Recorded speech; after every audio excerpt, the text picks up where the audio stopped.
Introducing NASM One, NASM's ultimate membership program. Unlock access to everything your fitness career needs to succeed. Unlimited CEUs, free courses, access to our premium app, and exclusive discounts, all for $35 a month. NASM One is best-in-class tools, cutting-edge certifications, confidence in your craft, and everything you do as a personal trainer made easy, so we can achieve our greatest goals together as one. You're listening to Random Fit with hosts Wendy Batts and Ken Miller, winner of a Gold Markham Award for Digital Media.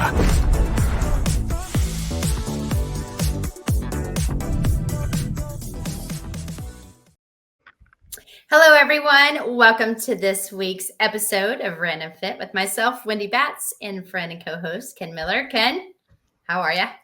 I'm awesome, Wendy. Thanks for asking. How you doing? You're looking good. Oh, I am good. I am good. Yeah. I think today we're going to get a little personal because I know Ken and I were actually on the phone. We have meetings and we talk a lot about what we're going to discuss on the podcast. We look at your feedback and the comments that you had. And there was actually a question that came in asking where we started. And then was it exactly, did we have this path all along from where we started out of school to where we are now? So today we're going to talk about the second act, not just personally, but then also about some of these amazing athletes that we grew up with and kind of what they're doing now as well. So Ken, why don't you kick us off? When you were in college, what was your major, your concentration, and where did it take a turn if it did? Man, I was your typical, I guess statistically, the average college student changes majors 5 times, and I was no different from the vantage point that when I went into college, I was doing what my friends were doing. They, computer science, computer information systems, electrical engineering, industrial engineer. My best friends, that's what they're doing. One nursing, and I thought, okay, I'm going to go that same route. Wendy, believe it or not, I was declared as a engineer, mechanical engineer.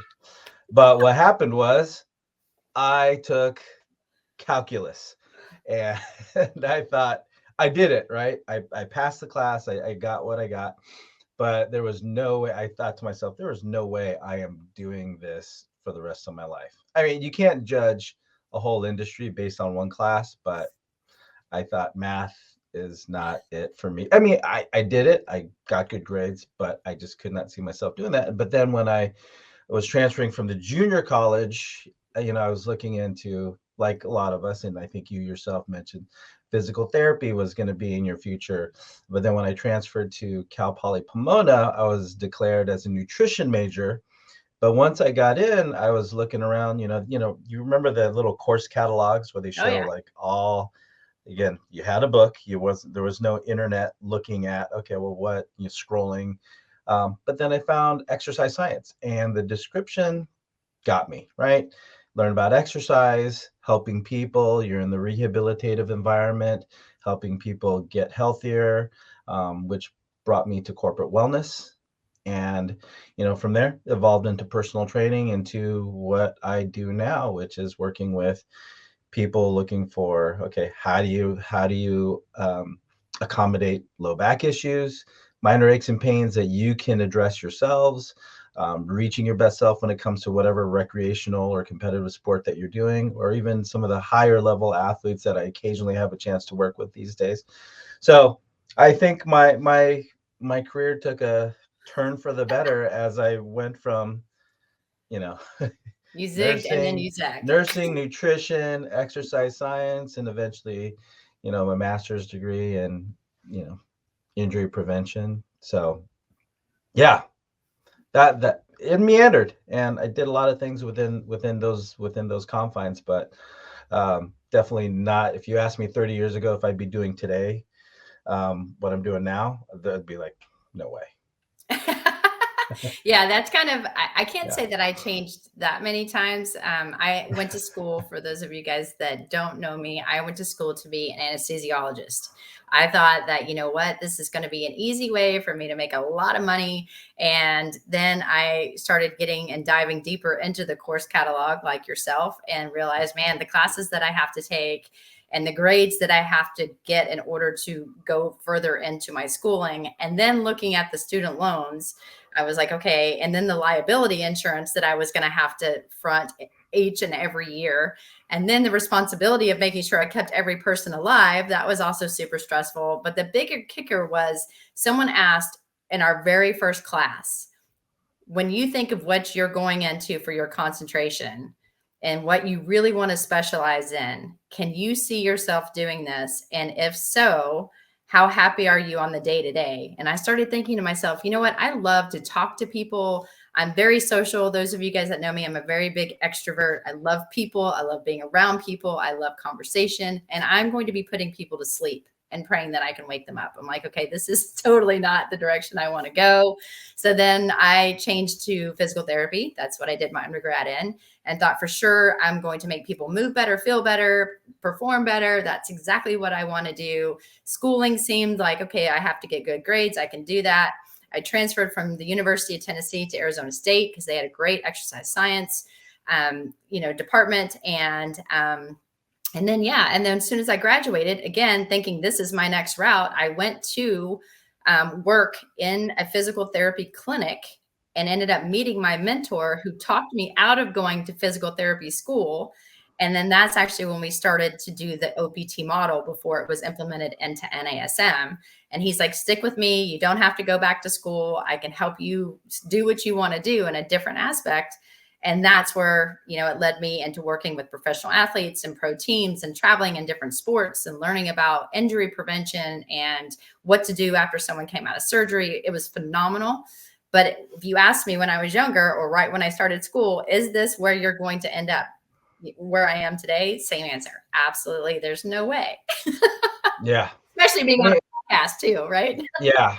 And it's funny you bring up that aspect of, okay, physical therapy, and you were talked out of becoming a physical therapist By a physical therapist, mind you. by a physical therapist. Now, when I worked in a physical therapy clinic, I worked with a PT aide or PT assistant, Joe, and certified strength conditioning coach, and he was going that route of applying to different PT schools.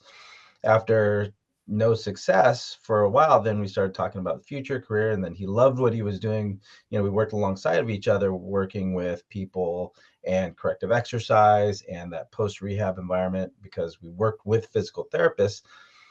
But then he realized, just like you, Wendy, it's like, you can help people. You can definitely help people. You get the base amount of information you need to see what someone needs to do to move better. And then, I'm not saying you're a physical therapist, but it helps people just the same. Mm-hmm. But, he now has his own training facility. He emphasizes working with golfers, right? But he still incorporates the NASM OPT model. He has that post-rehabilitative segment of his clientele. But overall, eventually, the quick of it all was that he eventually got accepted into PT school, but then was in a position that at that point to turn it down, because he was making good money, he was helping people, and he was happy, or he is happy doing what he's doing now, having his own facility, training how he wants to train, and still getting people to do what they want. So again, he's an example also of somebody who went to San Diego State, studied there through their exercise science program, was directing himself towards physical therapy, but found another way of helping people with what he's learned over the years. So, oh yeah. Well, so yeah. for me, I actually applied to school. I had already gotten in and I had to wait the next semester to start just based on when the classes started. And they were like, hey, in the interim, you should try to make sure you want to do this, because the amount of money it cost me to go to school, I was not going to make after graduating. I would actually make under what my student loans were going to be at that time, because it was a very saturated field. And Right. that was one of the reasons why I got talked out of it. But I think that kind of brings us into some of the athletes that we looked at. If you guys didn't get a chance to listen to Ken Miller and myself on Random Fit, we did a unbelievable podcast with a professional football player. His name is DeMarcus Ware, and DeMarcus came on and he was talking a lot about, life after football. And, he was actually inducted into the Hall of Fame in 2023. So this year, and, had an amazing football career. And one of the things that I found fascinating was he ended up marrying a fitness trainer. And that's what kind of led him down the path of what am I going to do to help others stay healthy, stay physically fit. And so, and I think it was 2017, I can't remember what he said, but he opened basically a gym in his garage and saw that he had a lot of positive feedback. Again, when you're DeMarcus Ware, you can have a lot of people that want to hang out with you to do workouts. Plus the workouts that he was doing were also workouts that they did when he was playing football, that some of his other colleagues and professional athletes were doing with their different teams. And so it became a huge success where then he opened his own facility, but then he wanted to take it further and has an app, and it's called Driven to Win. And that app is now, available for people. And it's all about wanting to think life after what you're doing next. He's like, I never thought I would be here working kind of as a personal trainer. I mean, he has his NASM certification. And, that was one of the biggest things that, of course, made me happy. But now he's actually taking it and working with these younger people that want to go into football. He knows what it takes. And, you look at someone like that, and when you talk to him, he's like, I never thought that I would be doing this now, but I can't imagine doing anything else. Right. And that just makes you realize that when you hear the phrase, be careful what you get good at, he's a perfect example, because he wasn't just good at football. He was good at working with people. He was good at staying in shape, taking care of his body. So if you remember, Wendy, when we had him on, I mean, he looked like he could get back on the field. He looked like he can get back on the field that next day. And then when you watch the videos, his instructional videos, as I was looking him up, he still moves like he could, right? Yeah. So from that vantage point, be careful what you get good at, because that might be a road that you wind up going down. And DeMarcus Ware, great example. And again, congratulations to him on his induction to the NFL Hall of Fame. So that's no easy feat. But when you play for the Cowboys and you did some of the amazing things that he did and heard his name by the announcers as often as you did, well deserved. Absolutely. And that brings us to another person that we also had on Random Fit. So if you guys are new to Random Fit, we've done some incredible episodes and podcasts and had some amazing people join us. But one of my favorite people of all time was Grant Hill. And Grant did join us in one of our earlier episodes. And because of him, we actually won a Markham Award, because his story is something that, again, I hold very true and near and dear to my heart because of knowing him as long as I have, and his wife, Tamia, who is also, she's a unbelievable singer and has a ton of CDs out and earned her own recognition through multiple awards. But, when you look at someone like Grant, Grant was injured very early in life in his career. And people told him that he was never going to be able to play, or he would not be as good as he could have been because of the injuries that he had. And he is an author, if you guys get a chance. And again, we don't get anything for any of this, but he has an autobiography out that is incredible. It's called Game. And he talks about playing for different teams and how when he played for the Phoenix Suns, that particular, the way that these guys worked with him, the athletic trainers, they did an overhead squat assessment. They really cared about his movement pattern and how that changed the way that he moved, because they started implementing true corrective exercise. They stopped doing all these power lifts and actually worked on his body to get him playing. And he played guys until he was 40.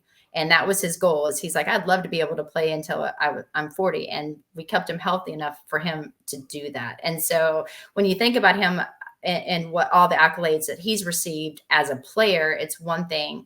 Listening to him as a dad, and now being the dad of, his daughter is in mixed martial arts and doing some incredible things. His other daughter plays soccer, and he's out there with the recorder. He's the one that's recording the games and giving it to the parents. But you look at him, when he's playing, he didn't really know what he wanted to do. And that was a big story that we touched upon. He didn't know what he was going to do after basketball, because basketball was what he knew. And his dad was a football player, but everyone thought he would play football, but he's lanky and tall. He's better at basketball. So, when he committed to actually doing that, now you look at him, he's an analyst for Turner Sports. So, you guys will see him all the time commentating. He does the CBS commentating for, again, basketball. He is a co-owner of the Atlanta Hawks. And then recently, just a couple months ago, him and his wife are now co-owners of a Major League Soccer. And then they're also a part of, the NWSL Soccer Club as well. So, you're looking at these people and what they're able to do after the fact. And it's like, okay, what do I do next? Most people just do broadcasting because I know the sport, but he's taking it to a whole nother level and now being a part of multiple different teams. I find it fascinating. He was definitely a great guest for that episode when we had him on.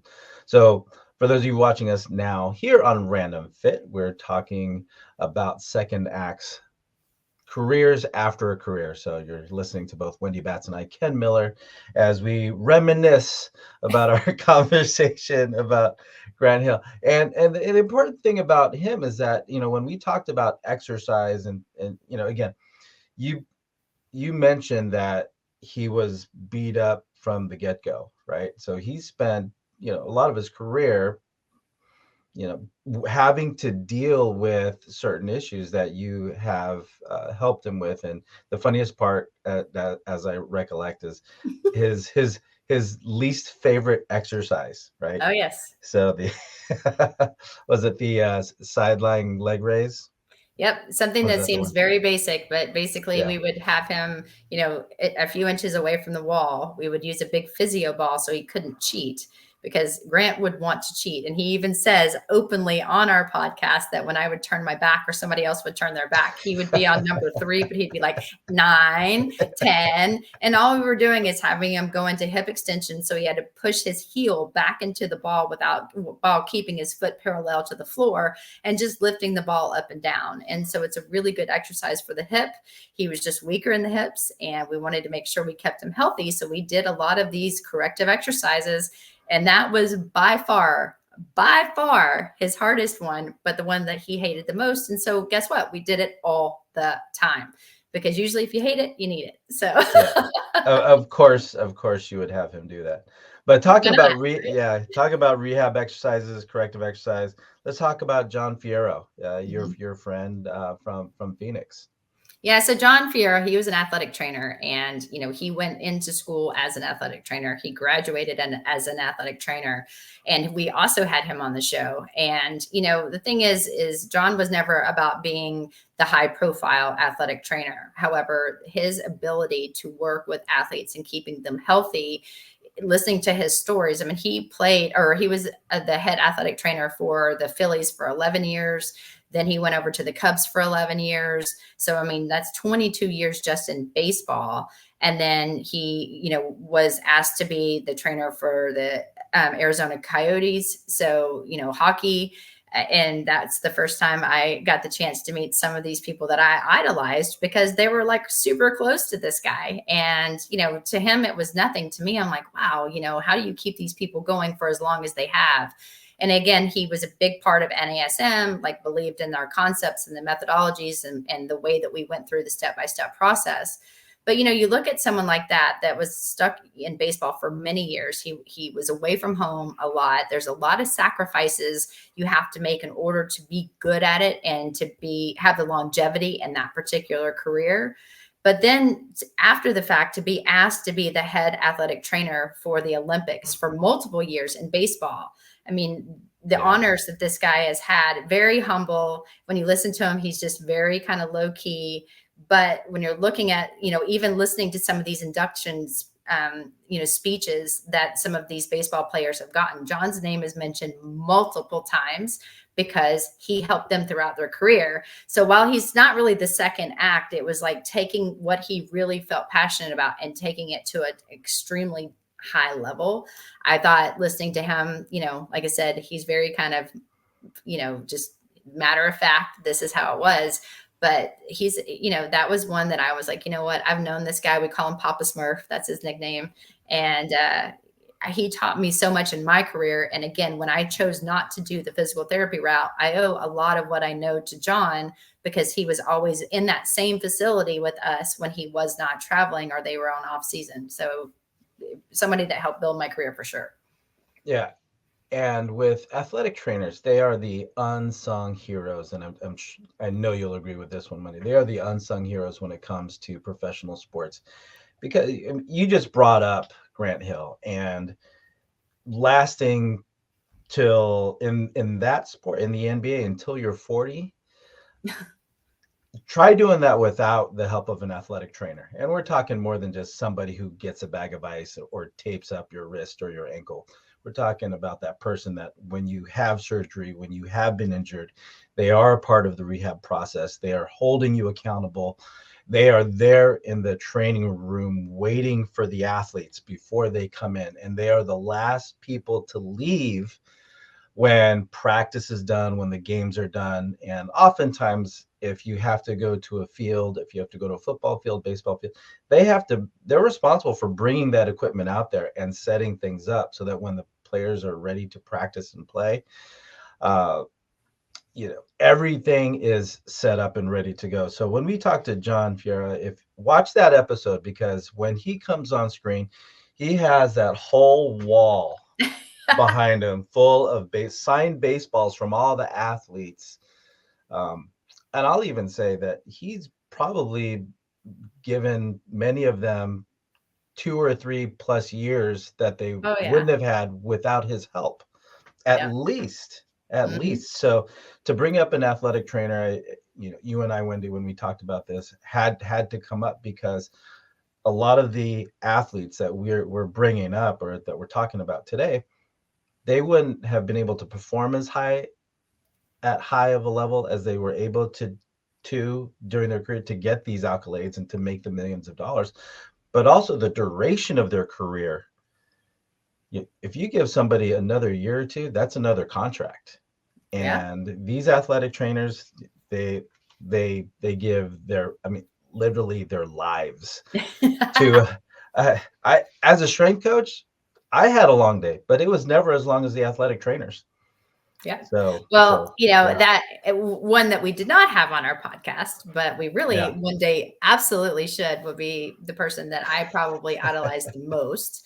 And people are like, oh, and as a female, when you have an athlete that you really do respect and admire, you've got to think deep, because somebody, which I get this all the time, well, why? And some people will say, oh, because he's very good looking and he's great on the eyes. This is absolutely not the case. I don't look at this person like, oh my goodness, I look at him of what he was able to do. And of course, me being from Nashville and me loving the University of Tennessee and bleeding orange, which, yes, I'm saying this on a podcast, so you guys should feel sorry for me at times.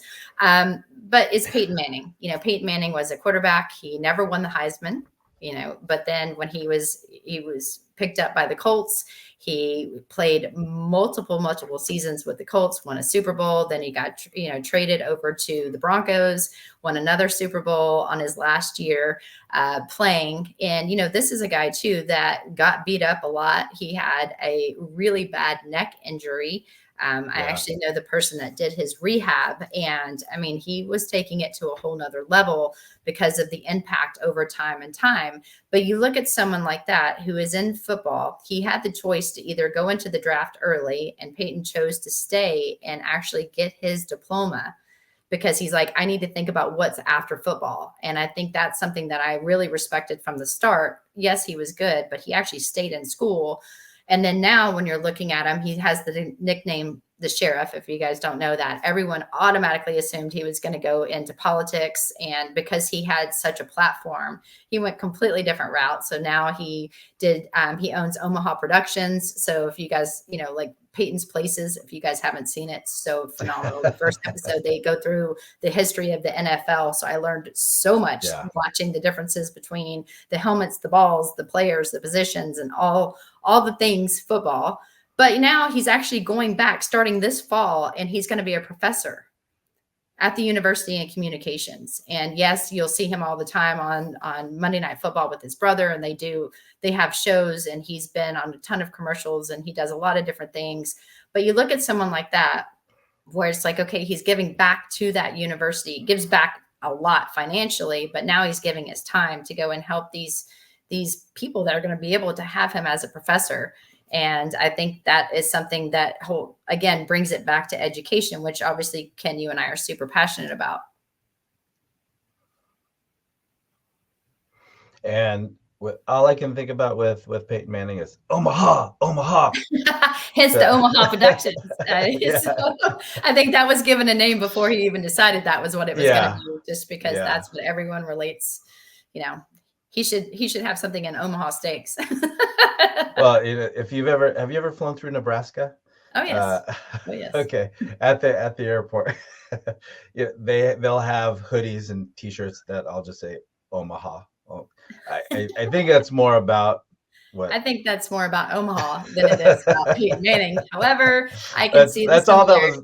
Yeah, that's all that was. But we think about him too as a professor, but he's also, and when I started digging deeper into this, did you know that he's also a co-owner of the Memphis Grizzlies?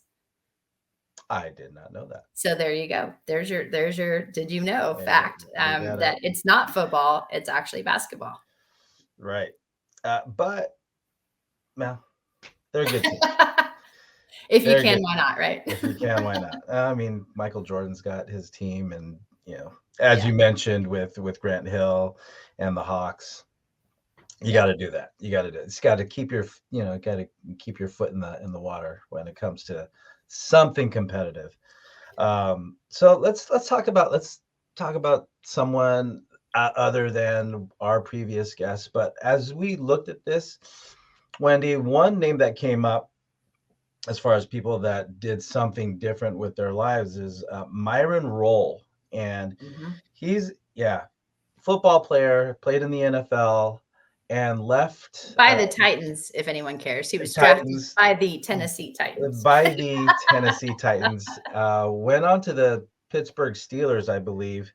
And when he was cut, if you watch, if you read the New York Times article on him, and when he was interviewed, when he was cut, he didn't know why, right? Because he was better than, I guess you could look at him as being better than the person that was taking his spot on the team.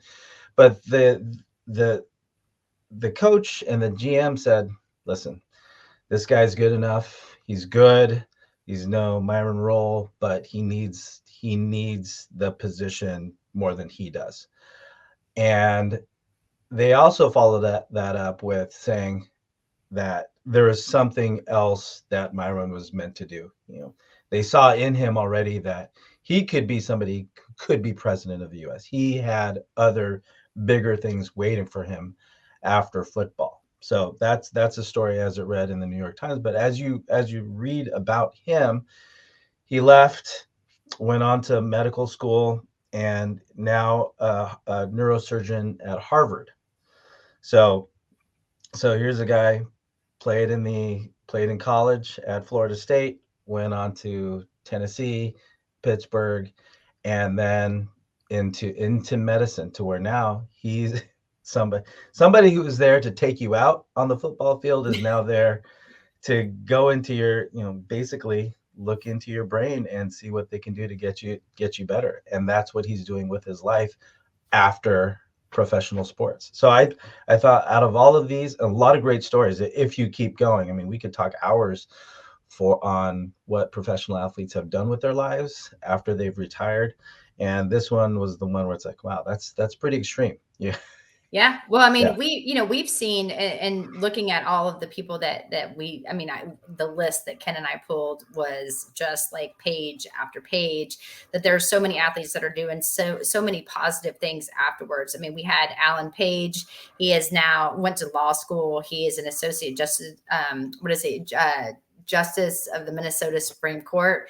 You've got someone like Jordy Nelson. Again, he played for the NFL, and now he's doing, he's a farmer, and he farms wheat and cattle. So it's like, okay, thank you, farmer. So thank you, Jordy Nelson. But the one other one that I'm going to say Heath Schuler, again, Tennessee quarterback who played for the Washington Redskins at the time. I know they have a different name now, but, he's served in Congress.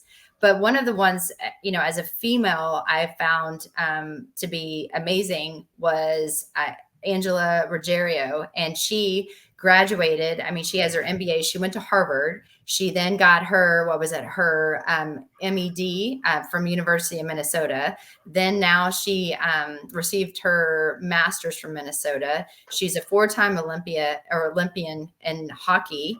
She, I mean, does, like, you're looking at all this stuff that she does, and it's like, okay, she played 256 games in a Team USA uniform, which is the most anyone has ever done in our history.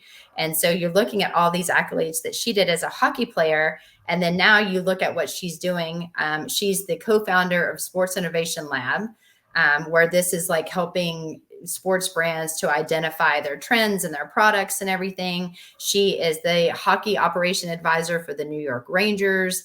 I mean, she was inducted as well. I mean, you're looking at where she went, or where she started as a hockey player. And then now she's gone all the way to the extremes of, being able to do this with all the education. And I don't know about you guys, but getting an MBA from Harvard, I mean, that's a lot. And then continuing your education to get further and further degrees, and then being able to open up and help everybody else too. And then now working with the Rangers. I mean, that's not just a nobody hockey team, by the way. So. Yeah, exactly. And, you could talk about Bill Bradley, who went into government as a U.S. Senator. Tom Glavine, who I grew up watching. Yeah. Atlanta Braves, who's now, as we saw, Wendy, he co-founded a wine business and works as an analyst. So again, a lot of these athletes will go into the analyst part, right? You'll see them. They're announcing Greg Olson. He's announcing football on Sundays now. So natural place to go, because they spent so many years doing it between college and the professionals. But, Wendy, as you and I were talking about this, the topic came up because it's like, I wonder what that guy's doing now, right? Yeah, or where are they now? Yeah, where are they now? And then you think, okay, well, outside of being an analyst or commenting or writing, maybe, what else do professional athletes do when it's time to hang up the cleats? And to find out that they're going into neurosurgery, they're opening businesses, they're playing vital roles in government or judges in federal court. They're having impact on laws and policies, as well as opening up businesses that, will help other people hopefully achieve the same things that they're doing, or just give them the opportunity. So I think that, through this podcast, through Random Fit, we're not just all about fitness and sports, but there is life after sports, and there's life beyond sports. So from that vantage point, Wendy, I'm glad we visited this. But if you have a favorite athlete that you grew up with watching, I encourage you, look them up, Google them, and see what they're doing now, because chances are they will have opened a business. They will have started. They're maybe most likely helping people. Maybe coaching winds up being a big thing. So thanks, Wendy, for being a part of this one. This was a fun episode. Yeah. And thanks for you guys reaching out to us and asking us these questions, because that's kind of what triggers some of these episodes. And then, of course, we kind of dive deeper and take it to probably way deeper than the surface questions of did you always want to do this? Yeah, exactly. So rabbit holes. We dive into a lot of rabbit holes around here. So thanks for taking us on this ride when it comes to go down this rabbit hole of second acts. So for those of you listening to us here on Random Fit, thank you. Like, follow, subscribe, share, download, and rate us if you can. But more importantly, comment. Let us know what you want us to talk about, and we'll do what we can to get that topic subject on air for you on Random Fit. So everybody, until next time, take care and be well.